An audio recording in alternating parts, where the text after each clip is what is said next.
আসসালামু আলাইকুম। মাশাআল্লাহ এগ্রো 71 আপনাদের সবাইকে স্বাগতম।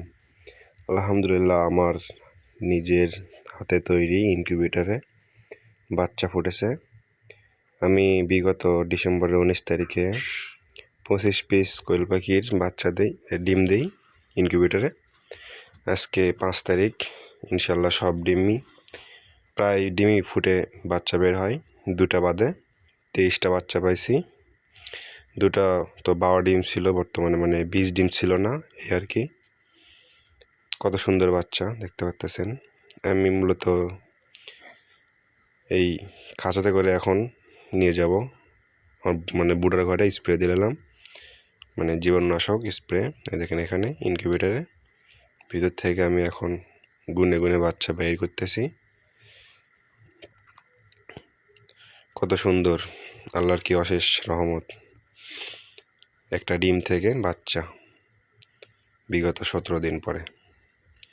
তো মোটমাট মিলে গুনিয়ে দেখি 25টা ডিম থেকে 23টা বাচ্চা পাইছি। আলহামদুলিল্লাহ, বলা যায় প্রায় 100% বা 90% হ্যাচিং রেট। 2টা ডিম 20 ডিম ছিল না বিধায় ফোটে নাই। 2টা ডিম 20 ডিম হলেই ফুটতো, প্রায় 100% হ্যাচিং রেট। নিজের তৈরি ইনকিউবেটরে যে প্রথমবার 25টা দোয়াতে যে সম্পূর্ণ ফুটবে আমি কখনো আশা করতে পারি নাই। আলহামদুলিল্লাহ, আমি এই দৃশ্যটা দেখে খুবই অবাক হলাম যে নিজের হাতে তৈরি ইনকিউবেটরে থেকে প্রথমবার বাচ্চা উৎপাদন করলাম। আমি এখন আমার যে ছোট একটা বুড়ার ঘর তৈরি করছি বাচ্চাদের জন্য, সেখানে দিয়ে দিছি। এখানে লাইট বিগত 1 ঘন্টা আগে জ্বালায় রাখছি তাপমাত্রা নিয়ন্ত্রণের জন্য।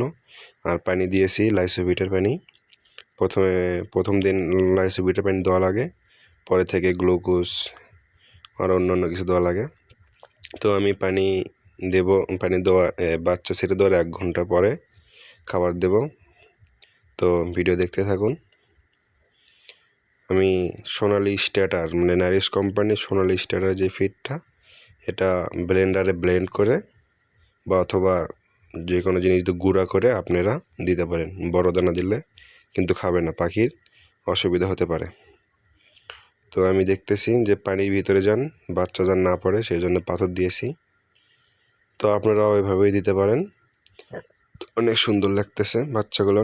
তো আমি এই যে কটা ফিড গুঁড়ো করে নিয়েছি, এখন এক এক করে ফিড খেতে দেব। তো আলহামদুলিল্লাহ, আমার পাখিগুলো অনেক সুস্থ সবলভাবে আছে। আপনাদের প্রতিনিয়ত বা 2-1 দিন বাদে এই পাখিগুলো আপডেট জানাবো, এবং আমার রানিং ডিম পাড়া পাখিগুলোও আপডেট জানাবো। তো আমি একটা থার্মোমিটার দিয়েছি তাপমাত্রা দেখার জন্য, যে এই বুডার ঘরে তাপমাত্রা কীরকম থাকে অথবা না থাকে। তো আপনারা সবাই আমার এই চ্যানেলটি সাবস্ক্রাইব করবেন, লাইক কমেন্ট শেয়ার করবেন, এবং অন্যকে দেখার সুযোগ করে দেবেন শেয়ারের মাধ্যমে।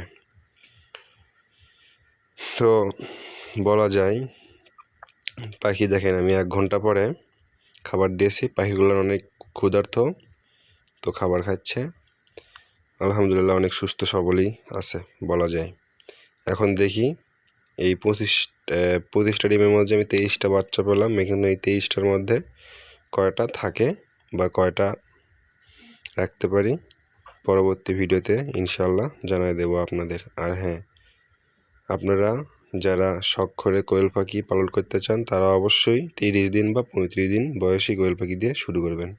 আসসালামু আলাইকুম।